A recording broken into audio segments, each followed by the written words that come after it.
Hello folks, and welcome to this week's weekly cross-stitch update. I have 3 pieces, and as promised last week, I have a special Luna Lovegood piece that is absolutely outrageously cool.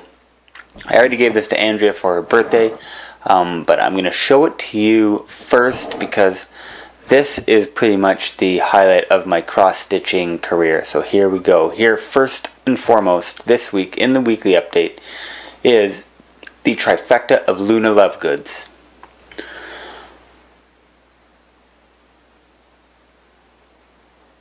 We have Lion, Luna, which, so this is part of Luna cheering for Gryffindor. My girls think that this looks more like an Ewok than a lion, but that's fine. Spectre Spec, Luna, and Wedding Dress Luna. So this is what she wore to Bill and Fleur's wedding. So this is what I gave to Andrea, and this is certainly one of the favorite pieces I've ever done. I know I say that all the time, but this time I really mean it.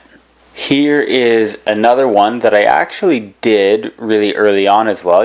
It's one of the ones that I did early on and then realized, you know what, I could probably come up with my own pattern for this one. So here is 11. So you'll see her box of Eggos over here, a little bloody nose up there, and the famous dress and blue jacket, and obviously socks that 11 has all the time.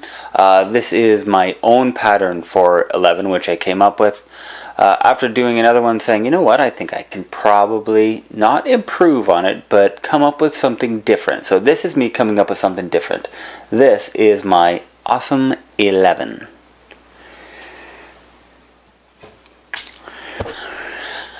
And last of the 3 pieces that I have to update you on this week, I believe I've already shown you a Sophia and a, who else have I, and a, no, which Golden Girls have I shown you so far? Sophia, yes, and Blanche. Sophia and Blanche so far. I have Dorothy to come, because here is my Rose.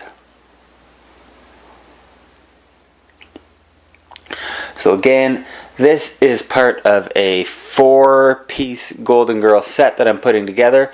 I've now done 3 of the 4 with only 1 to come. So next week I'll show you the final of the project. This is Rose. So this is part of something that someone has ordered from me. I'll talk more about it next week. I'll definitely wear some of the thing that we ended up trading for next week as well. So I'll talk to you about that person and the work that they do next week whenever I have finished the whole 4, can show you all 4 of them together. We can all fawn over how great the Golden Girls are.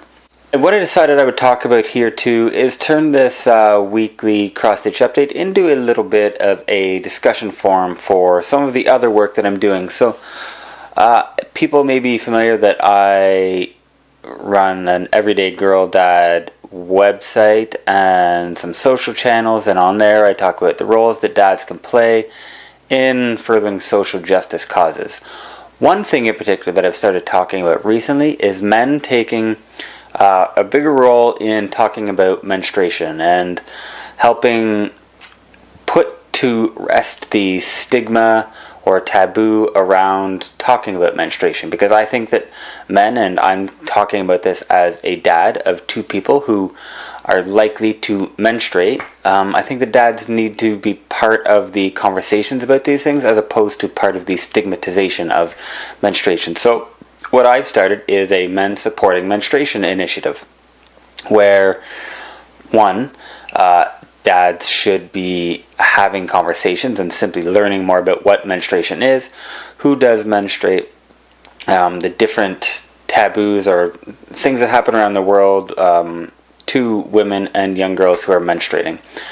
And 2, I think that what should be happening is men should be playing a role in coming up with menstrual products and stuff that will support people that do menstruate. So menstruation can be a very expensive thing. Every month over time, investing in products that I, as a man who doesn't menstruate, do not have to pick up. So what I've started doing is every month going to the store, and picking up menstrual products and then providing that to organizations locally who distribute that to people who may need them.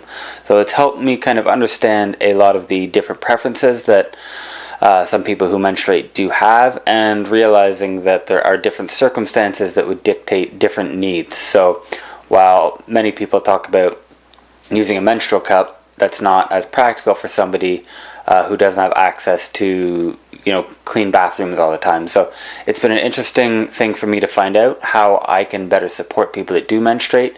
And if you go online and check out the Men Supporting Menstruation hashtag, I'm hoping you'll start to get to see a little bit more of the discussions I'm trying to have and the things that other men around me are trying to do. So I would love it if people could go check that out. Again, dads, if you're out there listening, go ahead, share a picture of yourself sharing these projects every month.